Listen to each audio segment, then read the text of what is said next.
Assalomu alaykum barchaga. Demak, marafonimizning ikkinchi kun masalalarini ko'rib chiqamiz. Bir energiya almashinuvida 4860 gramm glyukoza to'liq parchalangan. Buni mol hisoblaydigan bo'lsak, 27 mol glyukoza bo'lar ekan. Natijada hosil bo'lgan suv va karbonat angidridning nisbati 10 ga 1 bo'ladi. To'liq parchalangan glyukoza molekulasi hisoblang. Demak, biz chala va to'liq parchalangan glyukozani 27 mol deb oladigan bo'lsak, chaladan chiqadigan suv 2x, to'liqdan chiqadigan 44 molekula bo'lyapti. 44 y. Va bularning yig'indisini, ya'ni suvni karbonat angidridga nisbati 10 ga 1 deyapti. 10 molekula ekan. Ikkinchi tengligimiz chala va to'liqning yig'indisi bu yerda 27 bo'ladi. Tenglamaga yechim qiladigan bo'lsak, chalamiz 24, to'liqimiz bu yerda 3 mol chiqar ekan. Ikkinchi masalaga o'tamiz. Olma o'simligida tuxum va markaziy hujayralarni urug'lantirgan spermiyalar, ya'ni urug'lanishda qatnashgan bu yerda 440 ta ekan. Demak, 440 ta sperm bo'lsa va shu 40% deyapti. Biz 100% ni hisoblab olamiz. Jami 1100 sperm bo'lyapti. Undan urug'lanishda qatnashgan 440 ni ayiradigan bo'lsak, 660 ta qolyapti. Savolda qatnashgan va qatnashmaganning farqi kerak. Demak, qatnashmagan bu yerda 660, qatnashgan 440 ta. Farq bu yerda 220 ga teng bo'lar ekan. Uchinchi masalamiz. DNK'miz 34 nanometr, undan 34 ga bo'lsak, 100 nukleotid chiqyapti. Bu bitta zanjir, ikkala zanjir bizda 200 ta nukleotid bo'lar ekan. Masalamizda aytyapti, birinchi zanjirdagi timin, ikkinchi zanjirdagi sitozin va guanidlarga teng. Bularni 2x deb belgilasak, bu ham 2x bo'ladi. Buni komplementarlik asosida adenga ham o'tib qolamiz. Yana masalamizda ikkinchi zanjirda timin 70 ta deyapti. Mana shu bitta zanjirimiz DNKning yarmiga, ya'ni 100 ga teng bo'lishi kerak. Tenglamaga yechim qilsak, x'imiz 7,5 chiqyapti bizda. Masalada vodorod bog'lar so'ralgan ekan. Vodorod bog'larni topish uchun jami nukleotidlarga guanidlarni qo'shishimiz kerak. Guanidlarimiz bu yerda jami 2x bo'lyapti. X'imiz 7,5 bo'lsa, 2x 15 bo'ladi. Yig'indi bu yerda 215 taga teng ekan. To'rtinchi masalaga qaraymiz. To'rtinchi masalamizda mana shu yerda ozgina kamchilik tushgan savolda nukleotidlarni 796 deb hisoblaymiz. Demak, to'rtinchi masala. DNK molekulasida kimyoviy bog'lar shu fragmentdagi guanin sitozin orasidagi vodorod bog'lardan 1,99 marta ko'p. DNKda 796 ta nukleotid bo'lsa, sitozin nukleotidlar sonini toping. Demak, bu yerda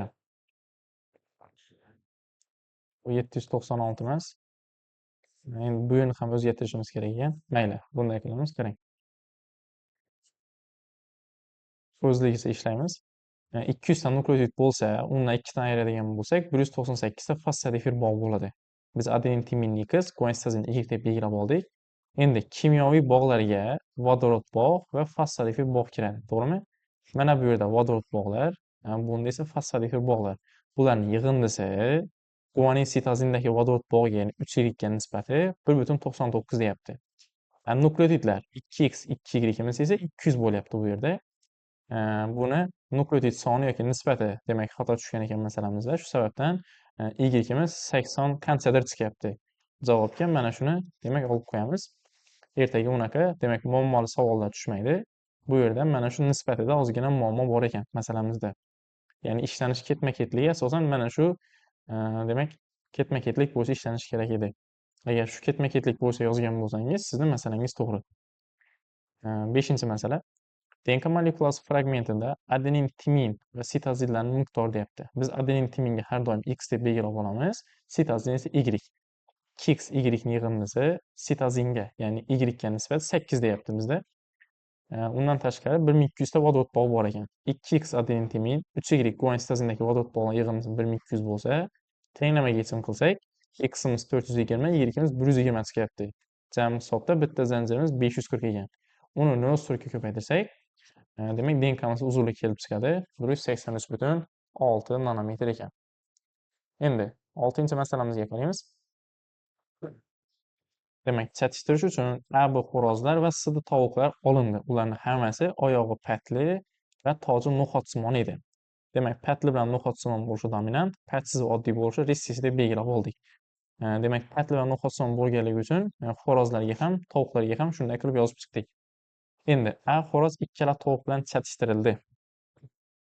Demak, A xo'roz S tovuq bilan ham, A xo'roz, D tovuq bilan ham chatishtirildi. Genotipini yarmini bilamiz biz.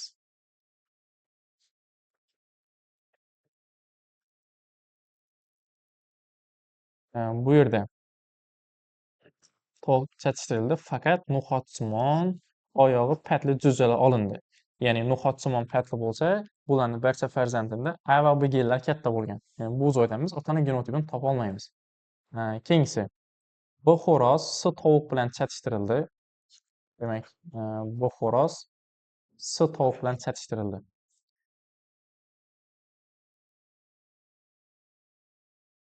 Bu xo'roz tovuq bilan chatishtirildi. Natijada no'xatsimon oyog'i patli va patsiz jo'ja olindi. Demak, patsiz jo'ja bo'lish uchun kichika bo'lishi kerak, to'g'rimi? Patsiz bo'lish uchun uni bittasi onadan, bittasi otadan keladi. Demak, biz S va B tovuq xo'rozlarni A qismini genotipini hisoblab oldik, topib. Keyingisi, B xo'roz D tovuq bilan chatishtirilganda, B xo'roz D tovuq bilan chatishtirilgan ekan.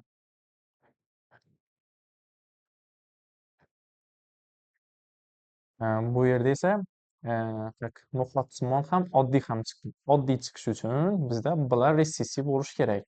Bittasi otadan, bittasi onadan keladi.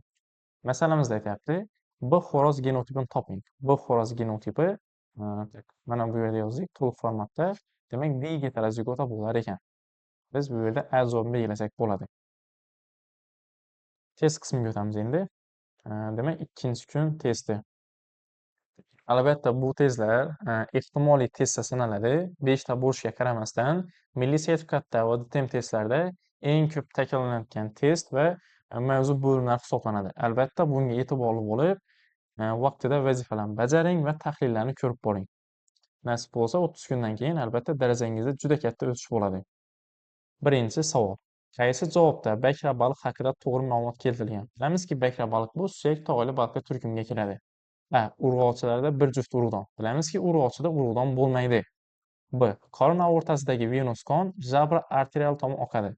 Rostdan ham qorin aortasidagi qon bu tomonga, ya'ni jabra tomonga harakatlanadi. To'g'ri ma'lumot. S qismida shart refleks instinkt deyilgan. Bilamizki, instinkt bu shartsiz refleks hisoblanadi. Keyingisi oksiklet tog'a deb iborat jabra qopqog'i suzgich pufagi bo'lmaydi. Endi bu tog'ali baliqlarga, ya'ni akulavatskatlarga tegishli fikr. Buni ham chiqaradigan bo'lsak, bu yerda B javob bo'lar ekan. Ikkinchi savolimiz, quyidagi belgilan qaysi hayvon zoti, e'tiborli bo'lamiz, zot deyapti, yovvoyi ajdod tarpan hisoblanadi, yovvoyi ajdodi. Demak, biz otning zotlarini topishimiz kerak. Bu yerda orlov yo'rg'asi, qora bayiq, axaltaka va rus yo'rg'asini olishimiz mumkin. Qolganlari bu yerda qoramol yoki tovuq zotlari hisoblanadi. Demak, 1, 4, 7, 10. Bu yerda A javob bo'lar ekan. Uchinchi savolimiz, umurtkasiz va umurtkali hayvonlarda parazitlik qiladigan organizmlarni ko'rsating deyapti. Birinchisi, umurtkasiz hayvonlar kerak bizga. Demak, bilamizki, echinokok bu umurtkali hayvonlar parazit qiladi. Shu sababdan A ga 1 kirgani uchun bu javob chiqib ketdi bu yerda. Endi 3. Bu yerda tripanoson. Bu ham odamda yoki umurtkali hayvonlarda, demak, parazitlik qiladi. Shu sababdan A ga 3 kirgani uchun A javobini ham chiqarib yuboramiz. 6-qism bakazon litsingazi. Bu ham baliqlarda, ya'ni umurtkali hayvonlar parazitlik qiladi. A ga 6 kirgani chiqarib yuboradigan bo'lsak, bu yerda S javob bo'lar ekan. Ya'ni umurtkasilarda 7 asalari nozimasi, bu umurtkasiz hayvon. B umurtkali qismga 2 ichpuru amebasi va 3 tripanoson. Ikkalasi ham umurtkali hayvonlarda parazitlik qiladi. 4-savol. Faqat murakkab guldoshlar oilasiga mansub o'simliklarni belgilang. Bilamizki, kanom gul xayrdoshlar, maymunjon, ra'nodoshlar yoki sho'rak donashur bular sho'radosh oilasiga kiradi. Bularni chiqaradigan bo'lsak, tirnoqgul, topinambur va andiz. Ya'ni B javobini belgilasak bo'lar ekan. 5. Quyidagilar orasidan gullari 2 jinsli o'simlikni aniqlang. Demak, 2 jinslar kerak bizga. Bilamizki, makkajo'xori va qozonyugich bir jinsli bo'ladi. 3 va 4 kirgan javob chiqaradigan bo'lsak, B javob qolyapti bu yerda. Ya'ni beda, bug'doy va nok o'simliklarini olishimiz mumkin. Demak, ikkinchi kun test va masalalarga yechim qildik. Albatta, buni ko'rib tahlil qiling. Agarda chala joyingiz bo'ladigan bo'lsa, o'sha mavzuni aniq ochib o'qishingizni tavsiya beraman. Bu narsani sizga mana shu qilayotgan ishimiz manfaatli bo'layotgan bo'lsa, albatta biolog o'rtog'ingizga ulashing. Hammaga rahmat.